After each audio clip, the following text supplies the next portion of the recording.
Hi, I'm Odds. I'm the creator of OnlyPans Taqueria Poblacion.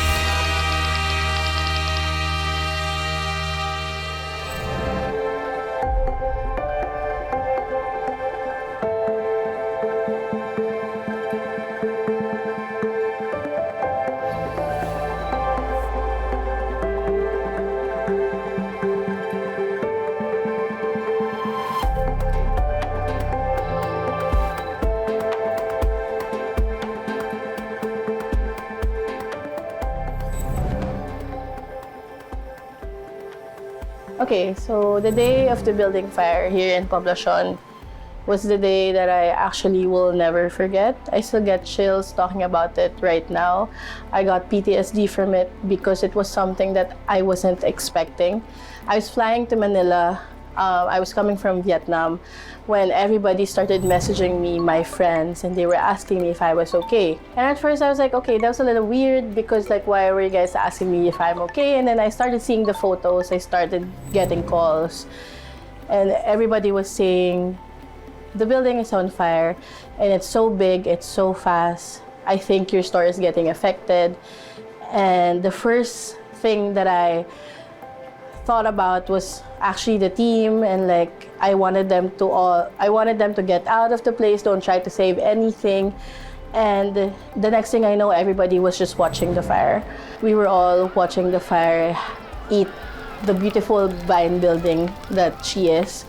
And it happened so fast. I think one detail that people should be able to understand by now is that our shop was the entryway for everybody to fight the fire. So that means all the hoses, all the water was coming from here, and everybody was just trying to save the building because it was such a beautiful building and the fire was just eating it up so fast. So the firefighters went here, they broke everything, the glasses, the windows, the doors, just to get to the top of the fire. And after everything, we were left with like everything wet. Every single wiring of the shop was wet. And after that, it was the investigation process and everybody couldn't get in. We weren't allowed to touch anything from the shop. And it went on for months and months. It was actually a conversation whether the building is getting condemned or not. And it was a battle for us, for sure, because we didn't know where we were going. That was maybe around 7 to 8 months of not knowing, and 8 months of being uncertain, like what's next. Fortunately, the LGU was able to provide us with a solution, and we were able to get back here and renovate. But also, like, renovation also meant a lot of things. So we renovated, we rebuilt, we replaced everything, and we reopened last October 2024.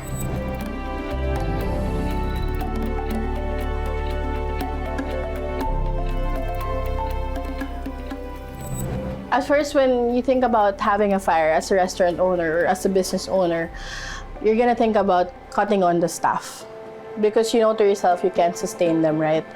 But to us, me, my mom, my brother, we were the founders, and we just treat our staff as our family, and that was the first priority that we thought about, like how are we going to make this work. So our first priority was actually get into partnerships with different pop-ups so that our staff could continue working, so that we didn't have to lay off anyone.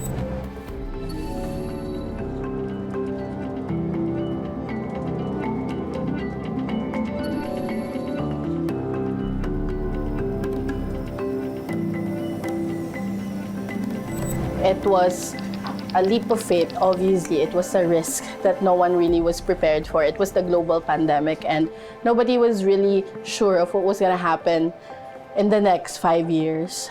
But It was also a calculated risk because I was also the breadwinner of the family. I was already a breadwinner before OnlyFans. So I knew I had to make something out of it. It's not easy to leave your corporate full-time job. It also has its perks, its benefits. So it was really a calculated risk and a leap of faith all at the same time. Another financial decision that I had to consider and I had to prioritize is, of course, keeping the family afloat. I think as a breadwinner, you should be able to plan out long-term what's gonna happen in the next months, in the next quarter, because the pandemic was such an unpredictable journey.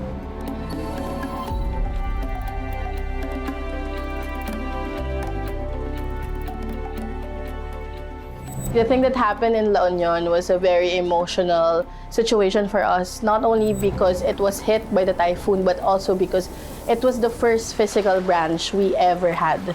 Before we were in Poblacion, we were actually in La Union. During the pandemic, I moved to La Union, started anew there. I opened an 8 square meter space by the beach. And sadly, everything was gone in one night because of the typhoon, and we just couldn't start instantly because everything was also broken.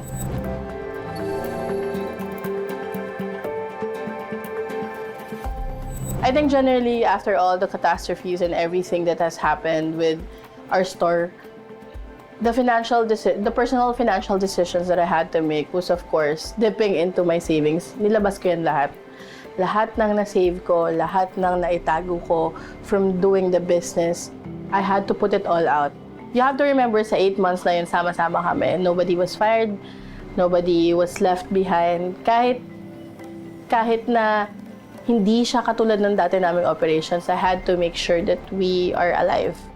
So, all of my savings, lahat yun, flushed out.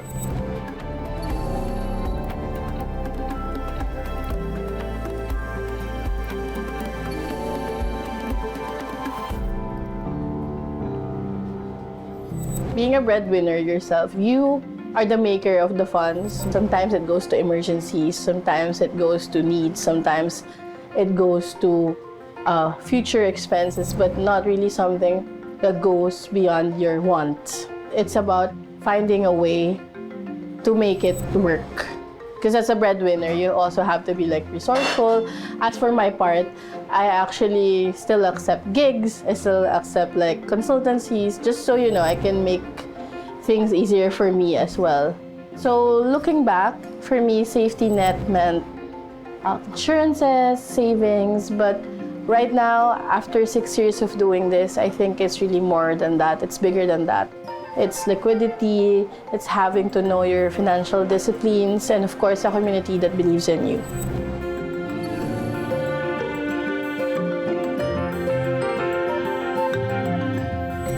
For me, intentional resilience means being prepared before anything goes wrong.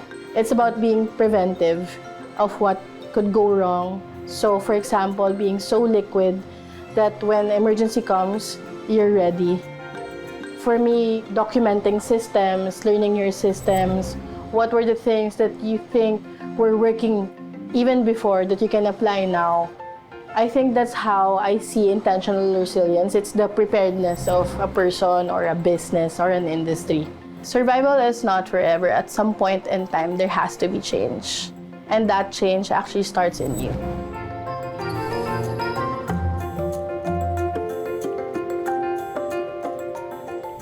Para sa akin, in order for you to thrive and survive, kailangan diretso ka rin ng tingin. Hindi pwede yung kaliwat kanan, tumitingin ka, ano yung ginagawa niya, ano yung ginagawa nito.